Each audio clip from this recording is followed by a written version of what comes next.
अगर मेरा channel subscribe नहीं किया तो सब्सक्राइब कर लें और साथ घंटी के आइकन को प्रेस कर दें। इस तरह हमारी जो भी नई वीडियो आएगी वो आप तक सबसे पहले पहुंचेगी। आज हमारा जो लेसन है उसका टॉपिक ये है, कम्युनिकेट आइडिया थ्रू लोगो, यानी लोगों के जरिए किस तरह कम्युनिकेशन की जाती है, कम्युनिकेशन किस तरह होती है। तो इसको हम देख लेते हैं। Logos are intended to be the face of a company, यानी सबसे पहले तो इस चीज को देखा जाए कि जो लोगो होता है वो किसी कंपनी का फेस होता है। यानी अगर कोई बंदा किसी कंपनी के हवाले से जानना चाहे तो उसका लोगो देख ले, ठीक है ना। तो लोगो के अंदर इतनी इंफॉर्मेशन एम्बेडेड होनी चाहिए ताकि उसको देखते ही जो भी क्लाइंट है या कस्टमर है वो कंपनी के मुतालिक बहुत सारा जान जाए, ठीक है ना, उसके मुतालिक उसको आइडिया हो जाए। तो ये लोगो जो है किसी कंपनी का फेस होता है। They are meant to visually communicate the unique identity of the brand and what it represents, ठीक है, कि ये विजुअली कम्युनिकेशन होती है और यूनिक आइडेंटिटी होती है किसी भी ब्रांड के हवाले से।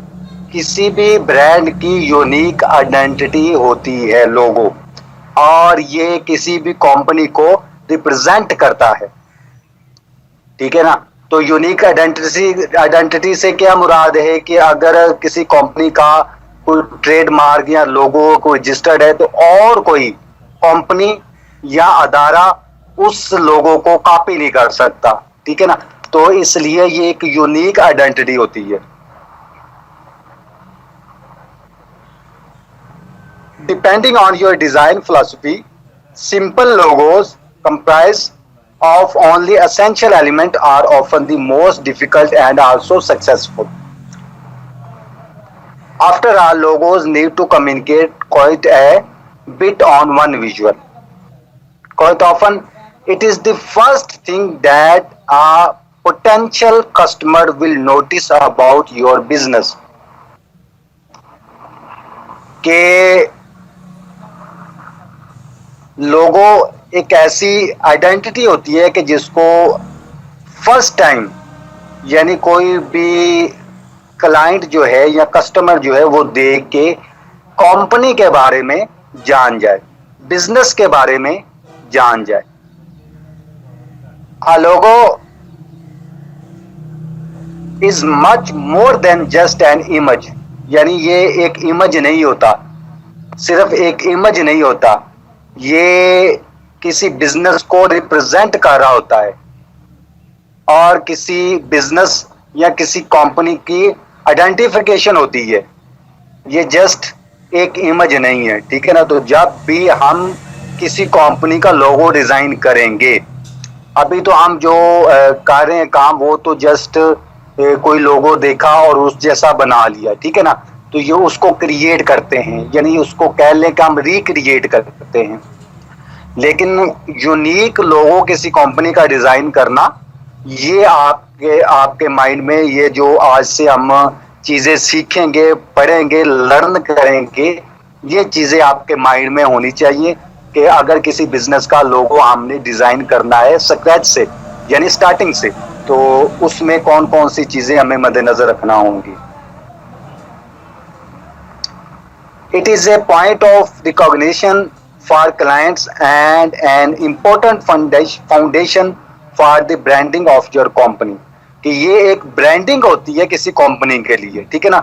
उसके अंदर ब्रांडिंग से मुराद के उसके अंदर कंपनी से रिलेटेड, बिजनेस से रिलेटेड एक कलर स्कीम भी यूज किया जाता है, स्पेसिफिक कलर यूज किया जाता है, और उसके साथ साथ स्पेसिफिक डिजाइन यूज किया जाता है, स्पेसिफिक आइकॉन्स यूज किए जाते हैं, स्पेसिफिक टेक्स्ट के स्टाइल्स को यूज किया जाता है, ठीक है ना।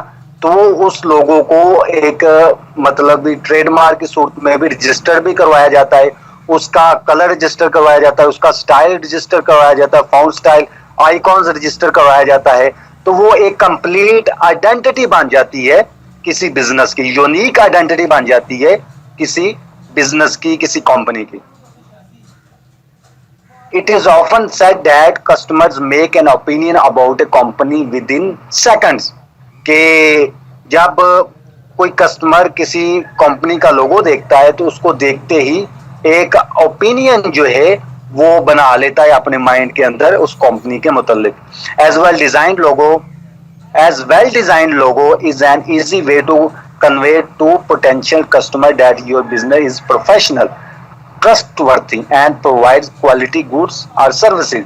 कहता है कि जो वेल डिजाइंड लोगो होते हैं, अच्छे डिजाइन लोगो होती है जो कि कंपनी के प्रोफेशन को और कंपनी के जो भी उसकी इंफॉर्मेशन है जिससे मुतल्लिक वो कंपनी है उसकी इंफॉर्मेशन को वो रिप्रेजेंट करते हैं।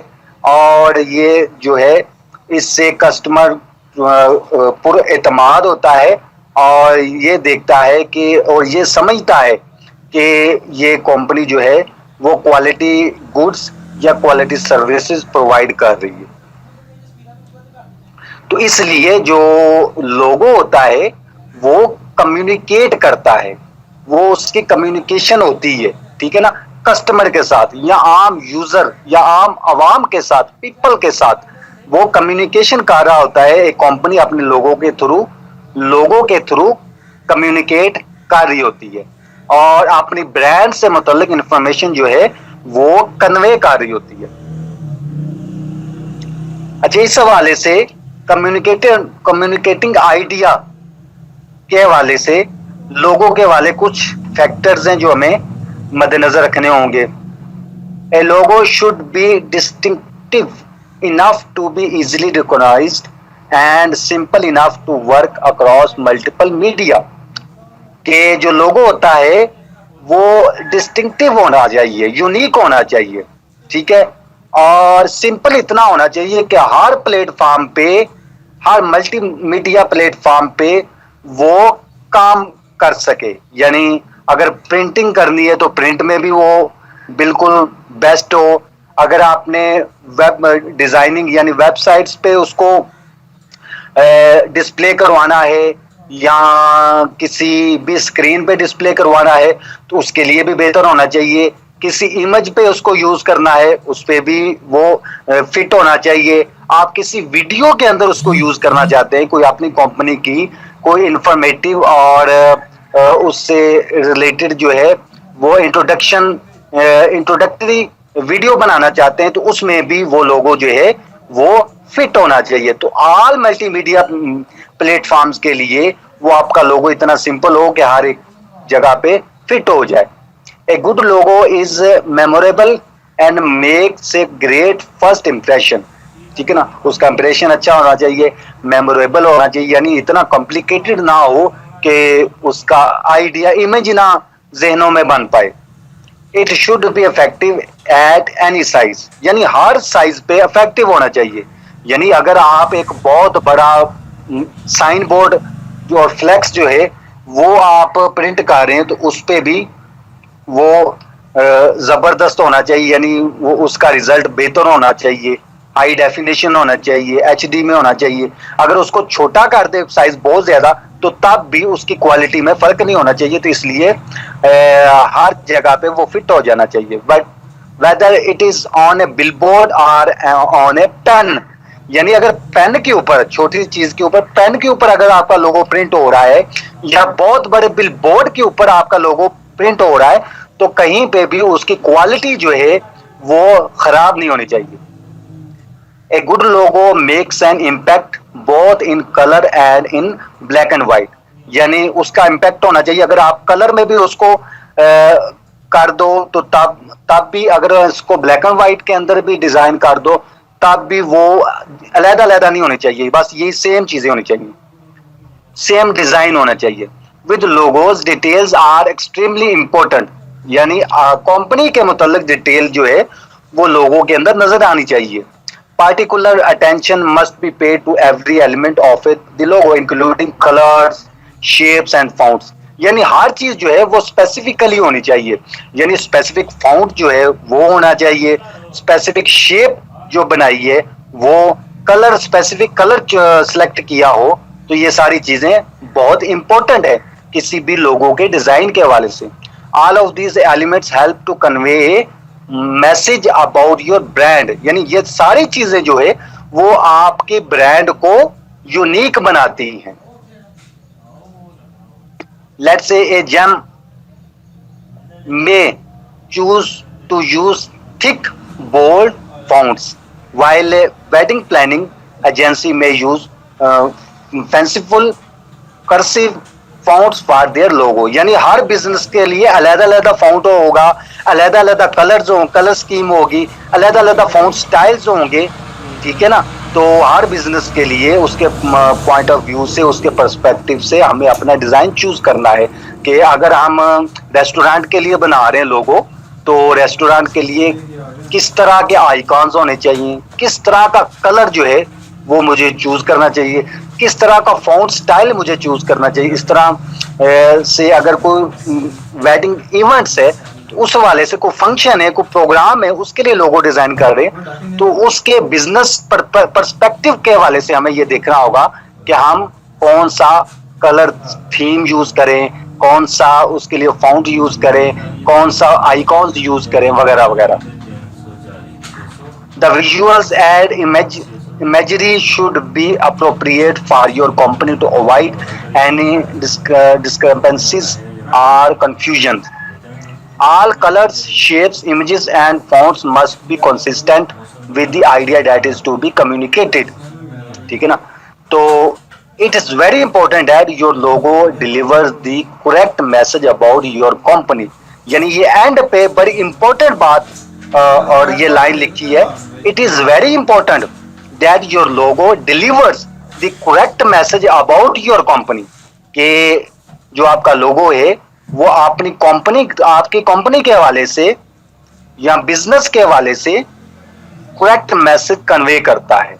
तो इसके लिए जब भी लोगो डिजाइन करें किसी भी, क्योंकि एज ए डिजाइनर आपने लोगोज भी डिजाइन करने हैं डिफरेंट कंपनीज और बिजनेसेस के लिए, तो और इवेंट्स के लिए, तो उसके लिए आपको ये चीजें मद्देनजर रखना होगी कि जो लोगो आप डिजाइन कर रहे हो कि वो किस बिजनेस किस निच से रिलेटेड है, और उस निच से के हवाले से कौन से कलर बेस्ट रहेगा, कौन सा फॉन्ट स्टाइल बेस्ट रहेगा, कौन से आइकॉन्स जो हैं वो बेस्ट रहेंगे. ठीक है ना. तो ये सारी चीजें बड़ी इंपॉर्टेंट है, तो इनको मद्देनजर रखना होगा कोई भी लोगो डिजाइन करने के हवाले से. तो आज का ये था कि कम्युनिकेट आइडिया थ्रू लोगो, यानी लोगो के जरिए बिजनेस के हवाले से आइडियाज कम्युनिकेट होते हैं.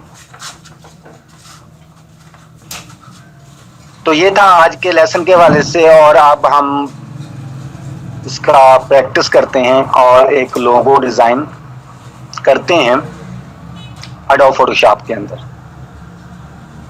तो अभी मैं एडोब फोटोशॉप को ओपन कर लेता हूँ.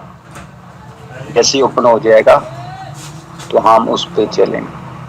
अच्छा, उससे पहले मैं आपको दिखा दूं एक लोगो जो हम डिज़ाइन करने वाले हैं, वो मैं आपको शो करवा. ये आई होप कि आपको स्क्रीन नज़र आ रही होगी, जिसके अंदर एक ग्लो करता हुआ लोगो आपको दिखाया गया है. इस तरह का अभी हम लोगो जो है वो डिज़ाइन करते हैं. तो जैसे एडोब फोटोशॉप ओपन हो जाती है तो मैं आपको एडोब फोटोशॉप पे लिए चलता हूँ. तो ये स्टूडेंट, मैंने आपको एडोब फोटोशॉप की स्क्रीन डिस्प्ले करवाई है. आई होप कि आपको नज़र आ रही होगी. अच्छा, हमने लोगो डिज़ाइन करना है, जो मैंने अभी आपको एक स्क्रीनशॉट दिखाया था, उस जैसा ग्लो करता हुआ लोगो हम डिज़ाइन करेंगे. तो उसके लिए सबसे पहले तो हम न्यू डॉक्यूमेंट ले ले, फाइल पे गए, न्यू. अच्छा, इसकी विड्थ हम कर लेते हैं 500 और हाइट भी हम कर लेते हैं 500, और कलर जो है RGB colour mode white. Okay,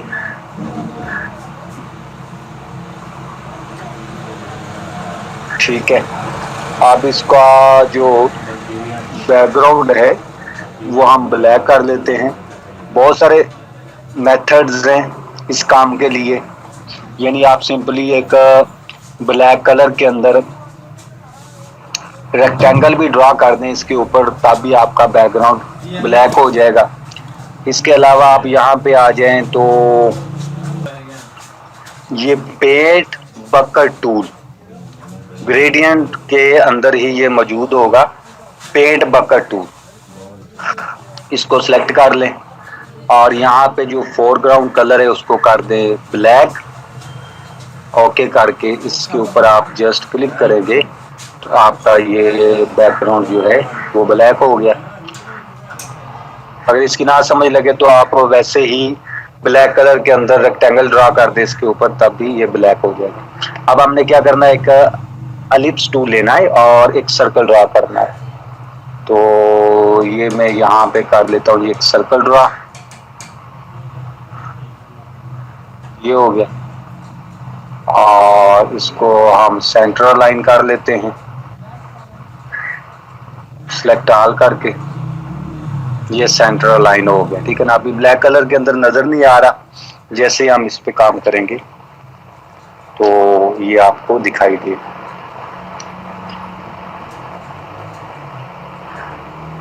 अच्छा जी, अब हमने इसको क्या करना है, हम सबसे पहले इसको ब्लेंडिंग ऑप्शन में जाके इस सर्कल जो हमने ड्रा किया हुआ है, जो कि फिलहाल आपको नजर नहीं आ रहा, इसका ब्लेंडिंग ऑप्शन में जाके इसको ग्लो करना है। पहले हम इनर ग्लो करेंगे, फिर हम आउटर ग्लो करेंगे। ठीक है, तो यहाँ पे मैंने इस पे राइट क्लिक किया, ब्लेंडिंग ऑप्शंस, और यहाँ पे आप देखेंगे कि ये इनर ग्लो, ठीक है ना, ये इनर ग्लो की ऑप्शन में आ गया। तो यहाँ पे हमने क्या करना है कि हम सबसे पहले इसका जो कलर है वो ये येलो है, तो हम इसको लेके जाएंगे थोड़ा सा ब्लू की तरफ।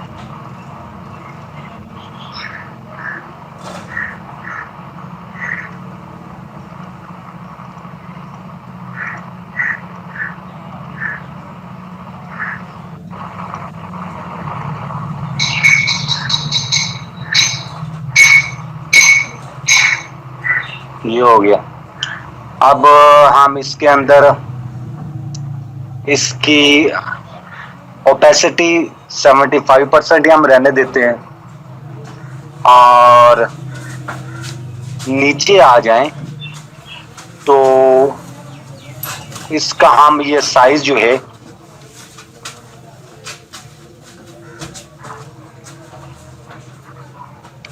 इसका ये साइज हम बढ़ाते हैं, ये हम बढ़ाते जाएंगे। तो आई थिंक इतना बहुत है, यानी 35 तक हम इसको बढ़ा लेते हैं। यानी हमने क्या किया, ओपेसिटी को 75, ये ओपेसिटी जो है वो 75, और यहाँ पे कलर चेंज किया और नीचे साइज हमने 35 इसको कर लिया। ओके, ठीक है ना। अच्छा, ये हो गया हमारा इनर ग्लो के अंदर, इनर ग्लो के हवाले से, ठीक है ना। और फिर हमें आउटर ग्लो करना है, तो आउटर ग्लो के लिए भी हमें वहीं पे जाना पड़ेगा, राइट क्लिक करते हुए ब्लेंडिंग ऑप्शंस, ठीक है ना। ये सारा एक ही दफा आप काम करके ओके भी कर सकते हैं। तो अब हम आ जाते हैं आउटर ग्लो के अंदर, ठीक है ना। तो ये आ गया आउटर ग्लो के अंदर। तो यहाँ पे सबसे पहले कलर जो है ये येलो आपको नजर आ रहा होगा, इस कलर को हम उसी तरह से ब्लू करते हैं, ठीक है। और यहाँ पे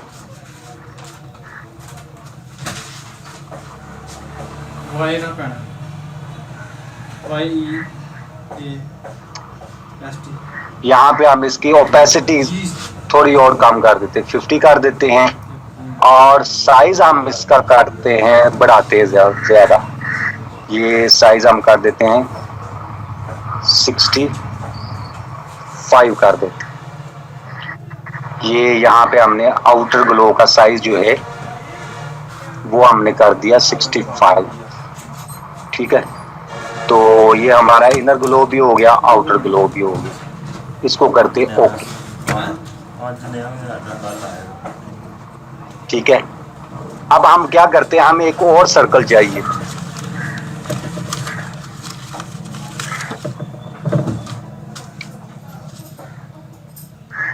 अब हमें एक और इसी तरह का सर्कल चाहिए, तो हम इसी तरह से करते, ये जो हमने सर्कल बनाया हुआ और उस पर डिफरेंट इफेक्ट्स इंप्लीमेंट किए हुए, इसी को हम डुप्लीकेट कर लेते हैं। मैं इस पर राइट क्लिक करता हूँ, राइट क्लिक करके डुप्लीकेट लेयर, ठीक है ना, इसको कर लेते डुप्लीकेट, ठीक है। इसका हम कर लेते हैं शेप 2 नाम रख लेते हैं, और शेप 2 नाम रखने के बाद अब हम इसको साइज थोड़ा कम करते हैं। ये शेप 2 जो है, यानी ये हमारा इनर सर्कल बन जाएगा, और दूसरा जो पहले वाला है वो आउटर सर्कल बन जाएगा। तो उसी तरह से फ्री ट्रांसफॉर्म करते हैं कंट्रोल टी के साथ, और इसको हम थोड़ा छोटा कर लेते हैं शिफ्ट की प्रेस करते हुए। ये इतना बहुत है, तो इसको हम सेंटर में कर लेते हैं, सेंटर अलाइन, ठीक है। ये हो गया सेंटर अलाइन जी। अब ये हमारे पास 2 सर्कल आ गए।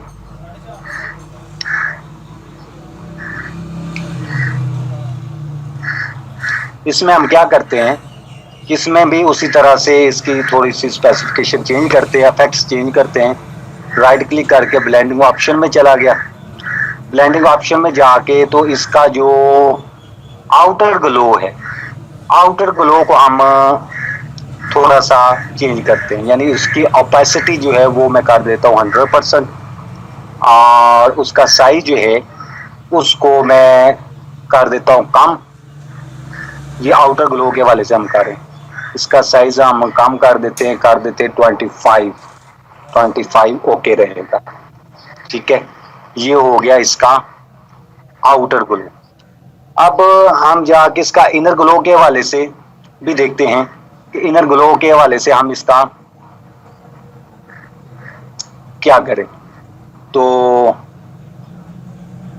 इनर ग्लो के हवाले से इसका ओपेसिटी 75% ही रहने देते हैं, साइज जो है वो इतना ही हम रहने देते हैं जितना है 35, ठीक है ना। लेकिन यहाँ पे हम आके ये जो कलर है इस कलर को चेंज करते हैं। यहाँ पे आके ये जो कलर है इसको, ये यहाँ से हम इसको, ये वाला जो है इसको कर देते हैं थोड़ा सा डार्क ब्राउन।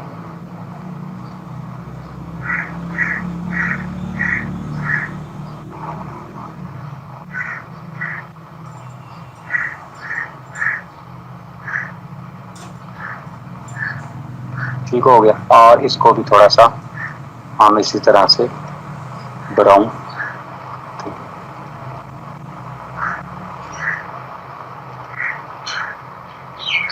ये हो गया।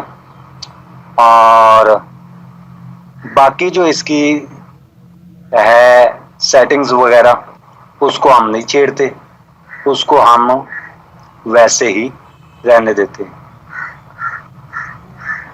और यहाँ पे जाके हम ये पीछे इनर ग्लो के वाले से पहले एज था हम इसको सेंटर कर देते हैं, ये हो गया सेंटर,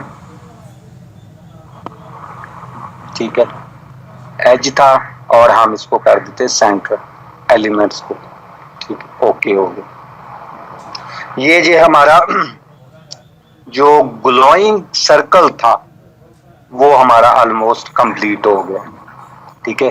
अब हमने क्या करना है, हमने करना है कि सबसे पहले तो हम वो एस लिखा हुआ था दरमियान में, वो एस जो है वो कर लेते हैं यहाँ पे राइट, ठीक है। मैं लेता हूँ जी ये टाइप टूल,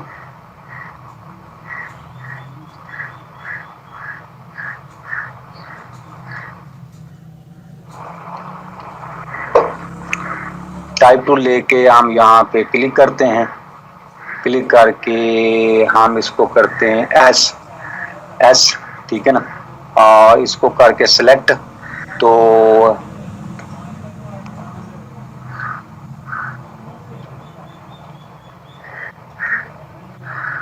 सिलेक्ट करने के बाद हम सबसे पहले तो इसका जो साइज है वो बढ़ाते हैं, ठीक है ना। ये हमने साइज बढ़ा लिया इसका, और उसके बाद हम यहाँ से इसका फाउंट जो है वो चूज करते हैं। यहाँ पे फाउंट था एक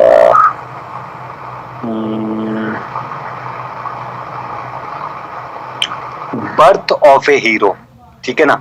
ये फॉन्ट आपको नजर आ रहा होगा, बर्थ ऑफ ए हीरो। अगर आपके पास मौजूद है, नहीं तो ये नेट पे आसानी से अवेलेबल है, बर्थ ऑफ ए हीरो, और आप उसको डाउनलोड करके इंस्टॉल कर लें। वेरी इजी है, ये हम पहले से सीखा हुआ है हमने कि किस तरह न्यू फॉन्ट जो है वो हम डाउनलोड कर इंस्टॉल करते हैं। तो आप इसको डाउनलोड करके इंस्टॉल कर लीजिएगा, बर्थ ऑफ ए हीरो। ये मैंने सेलेक्ट किया और उसके बाद इसको कर देता हूँ स्ट्रॉन्ग। बाकी इसको हम एडजस्ट कर लेते हैं, ये हो गया। और इसको थोड़ा सा साइज बढ़ा लेते हैं,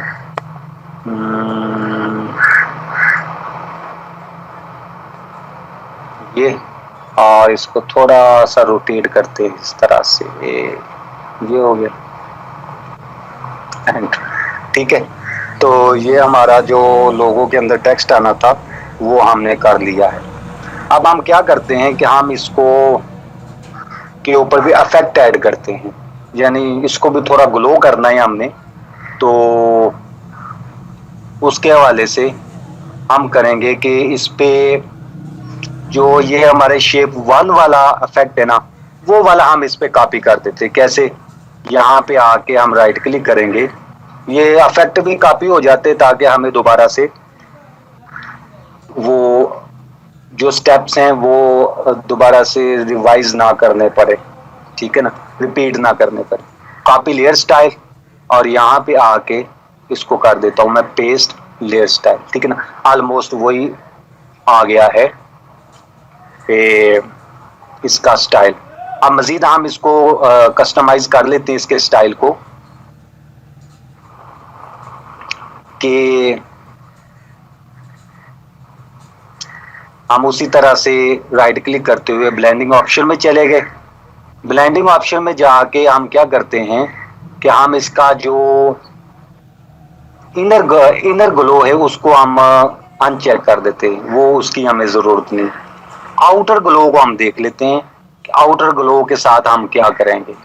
आउटर ग्लो के साथ एक तो हम इसकी ओपेसिटी 100% और साइज भी उसको भी हम करते हैं। ओपेसिटी हम इसकी कर देते हैं 100 और इसका जो साइज है वो हम कम करके कर देते हैं जी, ये इतना काफी है, 25 काफी है।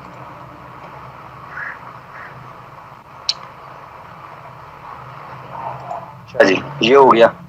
अब हम इसको कर देते ओके, ठीक है। ये ऑलमोस्ट हमारा कंप्लीट है। अब हमने इसका ग्रेडियंट इफेक्ट देना है इसके टॉप पे, ग्रेडियंट इफेक्ट।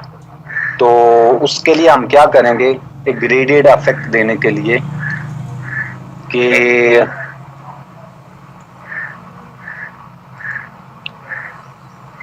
हम ये करेंगे, हम एक न्यू लेयर ऐड करते हैं टॉप पे। तो यहाँ पे आप आ जाएं तो यहाँ पे क्रिएट न्यू लेयर ये ऑप्शन मौजूद है, क्लिक करेंगे एक नई लेयर ऐड हो जाएगी। और यहाँ पे आके हम ये हमने मार्की टूल पड़े हुए हैं। मार्की टूल क्या करते हैं कि एक स्पेसिफिक एरिया के सिलेक्शन के लिए इनको यूज किया जाता है, मार्की टूल को, ठीक है।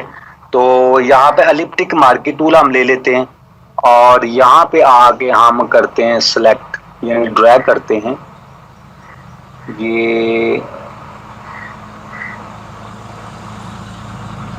ये हो गया और इसको हम यहाँ से एडजस्ट भी कर सकते हैं। और अगर मज़ीद इसके अंदर चेंजिंग करनी हो, कंट्रोल टी प्रेस करके, और सॉरी ये मूव टूल की मदद से कंट्रोल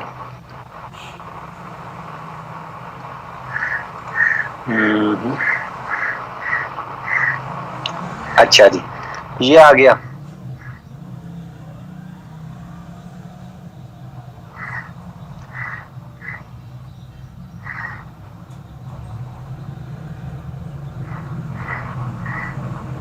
अब हम इसको एडजस्ट करके जिस जगह पे हम ले जाना चाहते हैं एडजस्ट करके, हम यहाँ पे हमारे पास ग्रेडियंट टूल है, ये ग्रेडियंट टूल जिसको हमने यूज भी किया था, इसको ले लेते हैं और ऊपर जाके हम इसका सबसे पहले वाला मोड जो है लीनियर ग्रेडियंट उसको चूज करते हैं। उसको चूज करने के बाद हम यहाँ पे इसका जो सबसे फर्स्ट वाला है फोरग्राउंड टू बैकग्राउंड की तरफ ये वाला स्टाइल सेलेक्ट करते हैं और यहाँ पे आके हम इसको करते हैं जी ग्रेडियंट। ठीक है ना।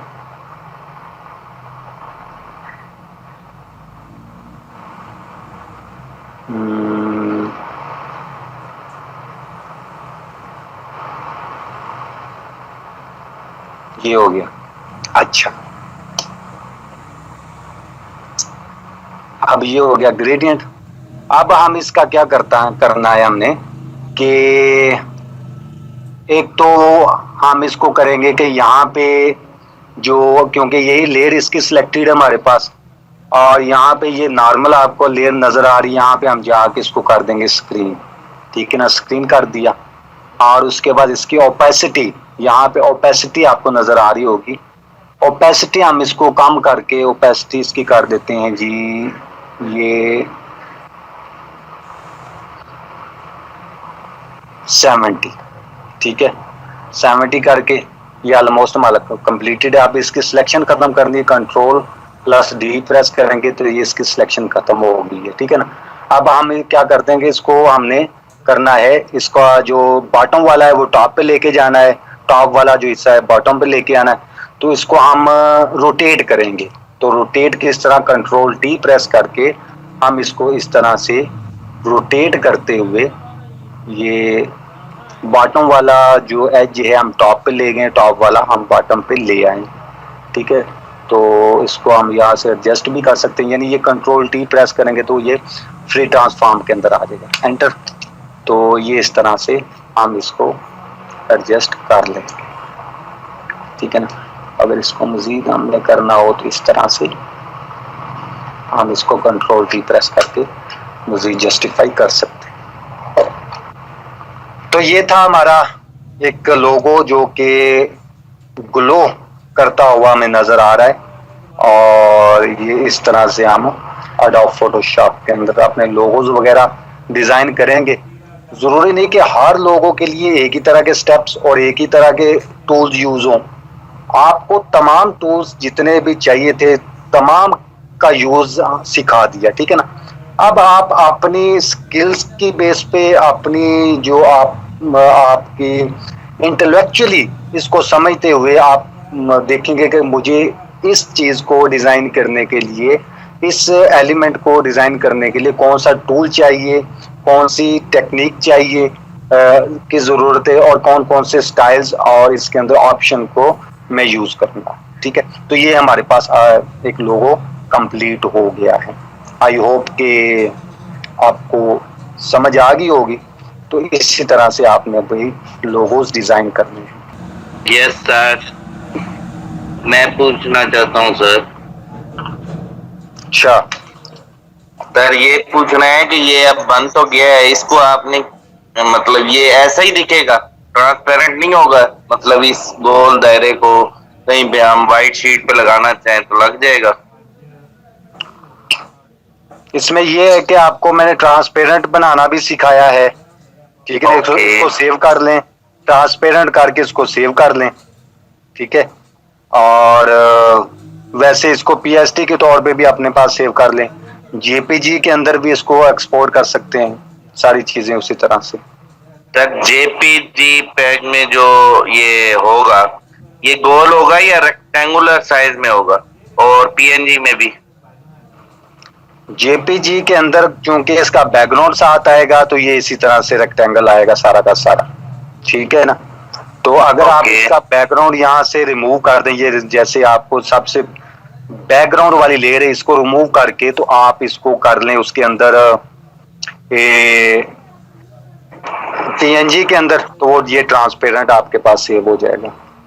ठीक हो गया, थैंक यू।